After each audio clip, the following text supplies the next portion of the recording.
السلام علیکم ورحمۃ اللہ وبرکاتہ۔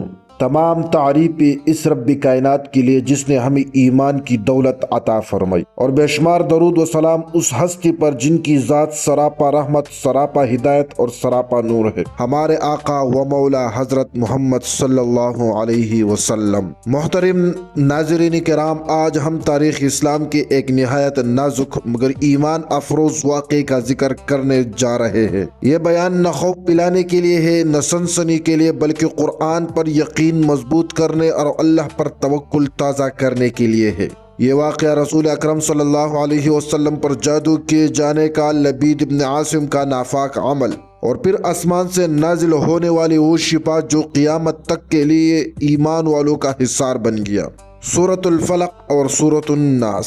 جادو کی حقیقت، اسلام کا متوازن موقف۔ اسلام جادو کے وجود سے انکار نہیں کرتا، لیکن اسلام یہ بھی واضح کر دیتا ہے کہ جادو بذات خود طاقتور نہیں، طاقت صرف اور صرف اللہ کے حکم سے ہوتی ہے۔ قرآن ہمیں بار بار یہ سبق دیتا ہے کہ نفع و نقصان، بیماری و شفا سب اللہ کے ہاتھ میں ہے۔ اس اصول کے تحت یہ واقعہ بھی سمجھنا ضروری ہے۔ وہ شخص جس نے ناپاک ارادہ کیا، مدینہ منورہ میں ایک شخص تھا جس کا نام تھا لبید ابن عاصم۔ لبید ابن عاصم وہ جادو کے پن میں مشہور تھا، مگر بدقسمتی سے اس کے دل میں بغض، حسد اور اندھیرا بھر چکا تھا۔ اور حسد وہ بیماری ہے جو پہلے انسان کے دل کو جلاتی ہے، پھر اسے گناہ پر آمادہ کرتی ہے۔ جادو کیسے کیا گیا؟ روایات کے مطابق نبی علیہ الصلوۃ والسلام کے استعمال شدہ چند بال کنگھی ان پر گرہیں لگائی گئی اور انہیں ایک چیز میں لپیٹ کر مدینہ کے ایک کنویں کاروان میں رکھ دیا گیا۔ سب کچھ چپ کر کیا گیا، لیکن یاد رکھے جو چیز اللہ کے نگاہ میں ہو وہ کبھی چھپی نہیں رہتی۔ علیہ الصلوۃ والسلام پر اثرات کیسے ظاہر ہوئے؟ 4 سال بعد رسول اکرم صلی اللہ علیہ وسلم نے اپنی طبیعت میں ایک غیر معمولی کیفیت محسوس فرمائی۔ بھی یوں لگتا کہ کوئی کام کر لیا ہے، حالانکہ وہ نہیں ہوا۔ کمزوری، کبھی بوجھل پن، یہ اثرات صرف جسمانی اور ظاہری معاملات تک محدود تھے۔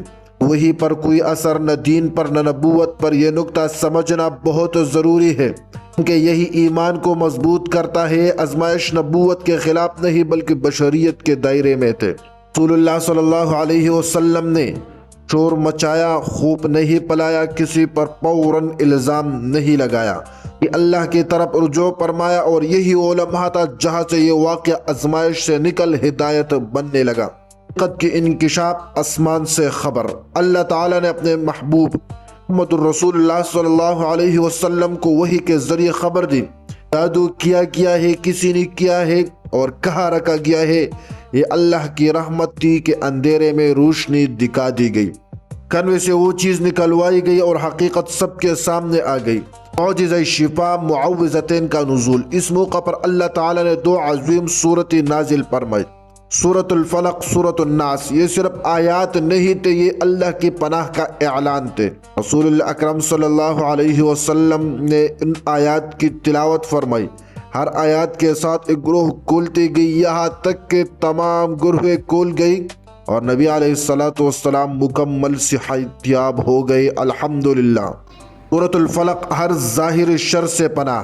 سورۃ الفلق ہمیں سکھاتی ہے کہ ہم پناہ مانگے رات کے اندھیروں سے، جادو کرنے والوں کے شر سے، حسد کرنے والے کے حسد سے۔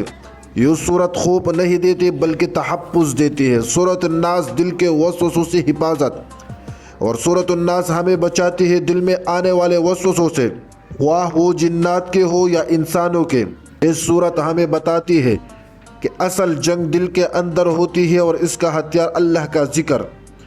اس واقعے سے ہمیں ملتی ہی چند ایسے اسباق جو ہر دور کے لیے ہے۔